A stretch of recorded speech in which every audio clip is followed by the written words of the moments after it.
एक बार एक जैन फकीर को उनके कुछ मित्रों ने खाने पर बुलाया। 7 मंजिला इमारत थी जहां वे ठहरे हुए थे। 7वें मंजिल पर ही उस घर के मालिक ने सारी व्यवस्था कर रखी थी।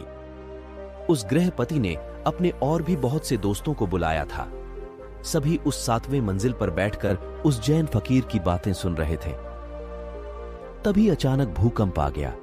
जैसे ही भूकंप के झटके महसूस होने शुरू हुए, सभी उठकर भागने लगे। दरवाजे और सीढ़ियों पर बहुत भीड़ हो गई। करीब 100 के आसपास लोग थे। सभी भाग रहे थे। वो गृहपति भी भाग ही रहा था। तभी वह सीढ़ियों में फंस गया। अचानक से उसे याद आया कि कार्यक्रम के मुख्य अतिथि वे जैन फकीर तो कहीं दिख ही नहीं रहे। कहीं वे कमरे में ही तो फंसे नहीं रह गए। वो उन्हें देखने वापस कमरे में गया। उसने देखा तो वो देखकर दंग रह गया। वे जैन फकीर तो पलथी मारे आंख बंद किए एकदम शांत चित्त में बैठे हुए थे। ऐसा लग रहा था जैसे बुद्ध की शांति से भरी प्रतिमा हो। चारों तरफ हाहाकार और हल्ला मचा हुआ था। सभी अपनी जान बचाकर अंधाधुंध भाग रहे थे। बिल्डिंग में भी भूकंप के झटके महसूस हो रहे थे, लेकिन यहां ये फकीर तो बिना विचलित हुए ध्यान में मग्न थे। उस फकीर की चेहरे की शांति उस गृहपति को अपनी ओर चुंबक की तरह खींच रही थी। उनका रूप, उनकी शांति, उनका आनंद घर मालिक को सम्मोहित कर लिया और वो खींचा चला आया जैसे कोई चुंबक से खींचा चला आ रहा है।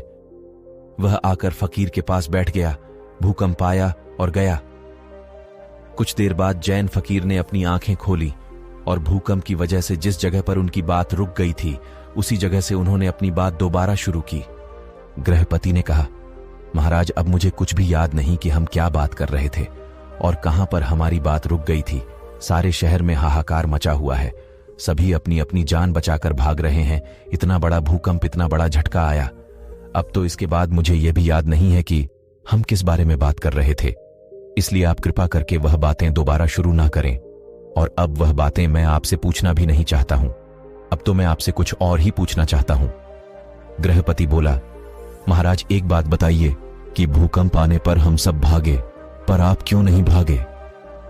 जैन फकीर ने कहा, भगा तो मैं भी, लेकिन तुम सब बाहर की तरफ भागे और मैं अपने भीतर की तरफ भागा। जिसे जहां सुरक्षित महसूस हुआ वो वहां भागा। लेकिन मैं कहता हूं कि तुम्हारा बाहर की तरफ भागना व्यर्थ था। भूकंप यहां भी है। भूकंप 6ठी मंजिल पर भी है। भूकंप 5वीं मंजिल पर भी है। भूकंप 4थी मंजिल पर भी है। भूकंप पूरे बिल्डिंग में है। 4थी मंजिल वाले भी भाग रहे हैं।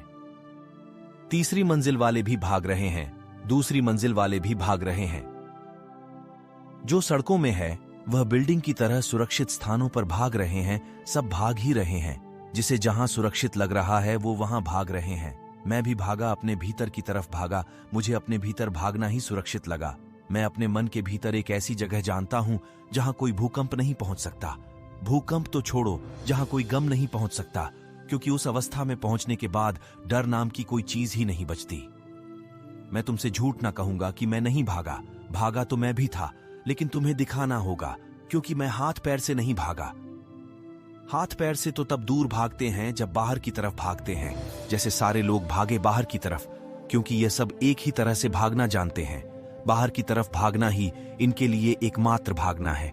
लेकिन मुझे जैसे ही असुरक्षित लगा, मैं तुरंत ही अंदर की तरफ फिसल गया।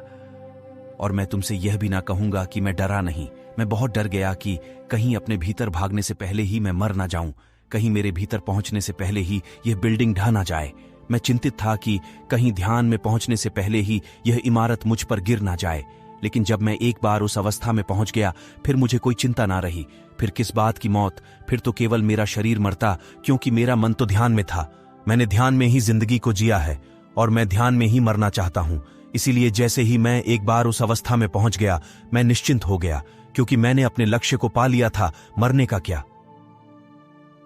मरना तो एक दिन सबको है, लेकिन कुछ नासमझ लोगों के लिए मृत्यु एक अभिशाप है। वह इसे गलत समझते हैं और इससे पीछा छुड़ाना चाहते हैं, जबकि सच्चाई यह है कि आपके जन्म से पहले जब आपने अपनी मां की कोख में विकसित होना शुरू किया था, उसी क्षण से आपने मरना शुरू कर दिया था। हर एक दिन बीतने के साथ आप मृत्यु के और करीब पहुंचते चले जाते हैं। ध्यान से देखा जाए तो हर एक सांस को अंदर लेना एक जीवन है और उसे छोड़ना मृत्यु। जिस प्रकार सूर्य का उदय होना इस बात को पक्का कर देता है कि उसका अस्त भी होगा, उसी प्रकार हमारा जन्म भी इस बात का संकेत है कि एक दिन हम सभी मृत्यु को प्राप्त हो जाएंगे। मैं तुम्हें कोई सिद्धांत नहीं सिखा रहा हूं, बल्कि शराब पिला रहा हूं, अंगूर से जुड़ी हुई नहीं, बल्कि आत्मा से जुड़ी हुई। पियो, खूब पियो, नाचो, गाओ, हंसो, मुस्कुराओ और जीवन में जितने भी क्षण मिले अंदर की तरफ मुड़ जाओ। किसी भूकंप का इंतजार मत करना, क्योंकि भूकंप के समय वही अंदर जा पाते हैं जो रोज अंदर जाते रहते हैं, जिनका रोज आना जाना लगा रहता है। मैं अंदर जा पाया क्योंकि मैं रोज जाता हूं और अंदर का यह रास्ता मेरे लिए परिचित था। ये मत सोचकर बैठो कि जिस दिन मृत्यु आएगी उस दिन ध्यान कर लेंगे, नहीं हो पाएगा। अगर जीवन भर धन की चिंता की है तो मरते वक्त भी अंदर धन की ही चिंता चलती रहेगी।